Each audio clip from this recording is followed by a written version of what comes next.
ते फोटो काढतो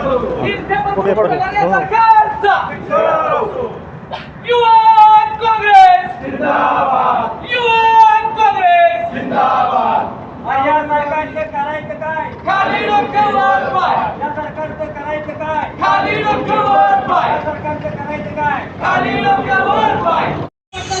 पंतप्रधानांचा निषेध असो या भाजप सरकारचा निषेध असो पेट्रोल डिझेल दरवाढ केलेल्या भाजप सरकारचा निषेध असो कहा गए अच्छे दिन कहा गए अच्छे दिन कहा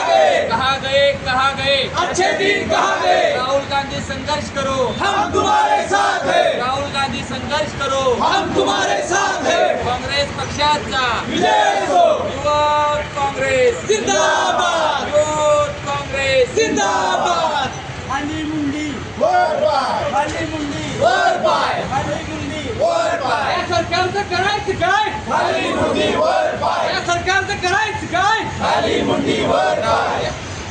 आत्ता शेतकऱ्यांची ऊस फोडायचे, लागवड टाकून ऊस फोडायचे, रान तयार करायचे दिवस चालू आहेत आणि शेतकऱ्यांना रात्रभर त्या डिझेलसाठी रांगेत त्या झोपावं लागते, पेट्रोल पंपावर झोपावं लागते. हे दुर्भाग्य आहे ना आपला हा कृषीप्रधान आपण आपला देश मानला जातो. त्या देशामध्ये या शेतकऱ्याची ही अवस्था या डिझेलमुळे होत असेल तर आपलं परराष्ट्र धोरण कुठं चुकतं आहे आणि ते परराष्ट्र धोरण चुकण्यामागचं कारण एकमेवच आहे, हे सरकार काही कामाचं नाही, हे सरकार युवकांच्या कामाचं नाही, हे सरकार शेतकऱ्यांच्या कामाचं नाही, हे सरकार फक्त आमदार फोडाफोडीच्या कामाचं आहे आणि या सरकारचा आम्ही युवक काँग्रेसच्या वतीने जाहीर निषेध करतो. चला.